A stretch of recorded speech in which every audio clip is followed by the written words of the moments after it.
Hola, soy Sara Zurita Martínez y en esta videoclase estaremos hablando de la célula. El contenido de la misma es tipos de células, tamaño celular, longevidad celular y estructura celular.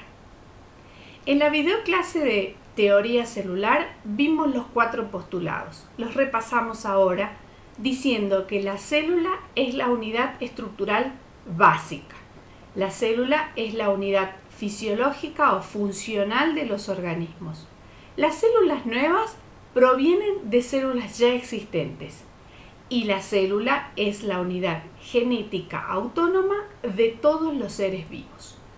Dentro de los 2 tipos celulares encontramos a las células procariotas y a las células eucariotas.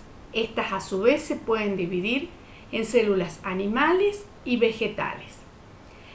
Estos 2 grandes grupos se diferencian dependiendo si poseen o no organelos rodeados de membrana. Las células procariotas no poseen núcleo y un ejemplo de ellas son las bacterias que pertenecen al reino Monera. Las células eucariotas son células que presentan núcleo. Dentro de las formas celulares, las células presentan una gran variabilidad de formas e incluso algunas no presentan una forma fija. La forma de la célula está relacionada con la función que realiza, la estirpe o el linaje al que pertenecen y si la célula se encuentra libre o formando parte de un tejido. En este gráfico podemos ver distintos tipos celulares. Respecto al tamaño, podemos decir que es muy variable. Las bacterias tienen entre 1 y 2 micras de longitud y la mayoría de las células humanas entre 5 y 20 micras. También existen células que tienen valores mucho más elevados y esto está relacionado con la función que desempeñan. Por ejemplo, los espermatozoides humanos llegan a medir un promedio de 53 micras. Y esto está relacionado con la presencia de un flagelo que les permite la movilidad. Así también los ovocitos humanos pueden medir hasta 150 micras y están relacionados con la función que cumplen, ya que a partir de este ovocito se generará el embrión que dará lugar a un ser humano. En cuanto a la longitud de las prolongaciones neuronales o axonales, podemos ver que pueden medir varios metros de longitud como en los grandes cetáceos. En este gráfico podemos ver los tamaños relativos y vemos que las células de plantas y animales se alcanzan a ver con un microscopio óptico de la misma forma que la mayor parte de las bacterias. Respecto a la longevidad celular, es muy variable. Hay células que solamente duran 8 horas antes de dividirse, como las células del epitelio intestinal o epitelio pulmonar, y hay células que duran toda la vida, como las neuronas. Sin embargo, durante la vida de una célula, los organelos que se encuentran adentro de ellas, se renuevan constantemente. Respecto a la estructura celular, podemos decir que tanto las células procariotas como las eucariotas están compuestas de una membrana plasmática, un citoplasma y material genético. La membrana plasmática es una envoltura celular que consta de una doble capa fosfolipídica. Posee insertas proteínas en su cara externa y además puede tener una estructura denominada glucocálix que está formada por la asociación de azúcares o hidratos de carbono con estos fosfolípidos. Además, algunas células poseen pared celular. Los lípidos o fosfolípidos forman una barrera aislante entre el medio acuoso interno y el medio acuoso externo.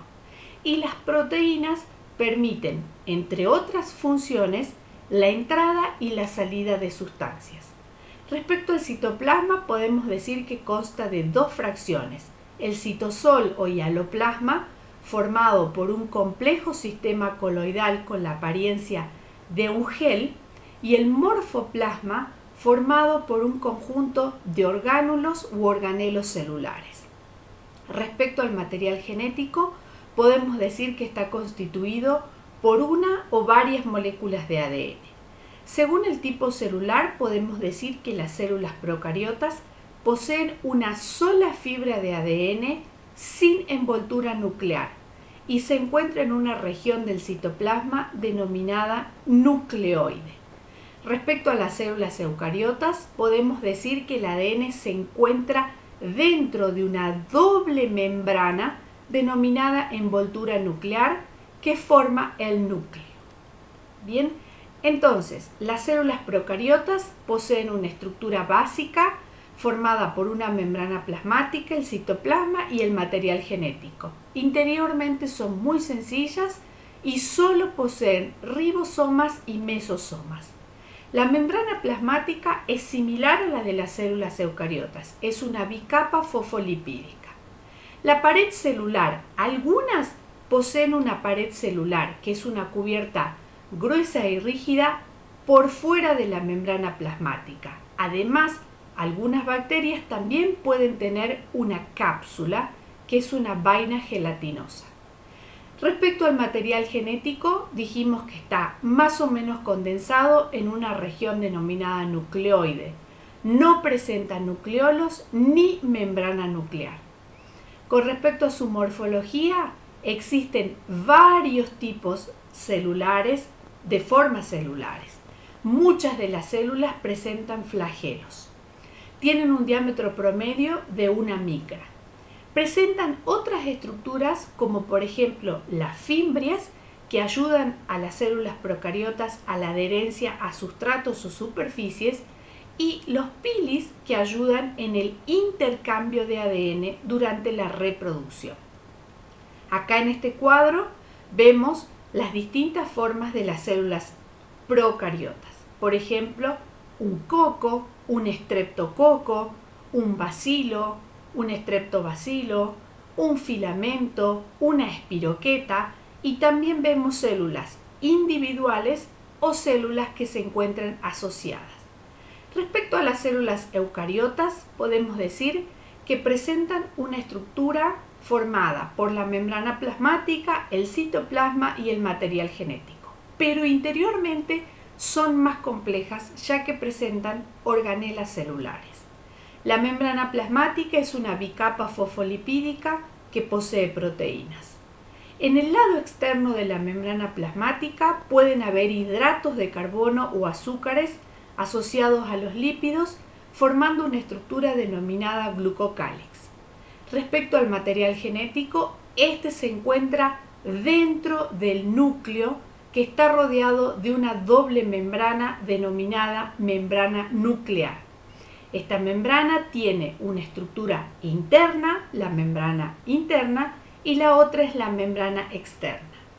Posee poros nucleares que permiten el contacto entre el núcleo y el citoplasma. Respecto a la morfología, podemos decir que existe una amplia diversidad morfológica según la función que desempeñe la célula. Y podemos mencionar también que el citoplasma más complejo posee un sistema endomembranoso, posee organelas transductoras de energía y posee otras estructuras carentes de membrana. En otra videoclase veremos los componentes del citoplasma. Espero que esta clase les haya gustado mucho. Si tienen algunas preguntas, pueden dejarlas en el recuadro. Muchas gracias.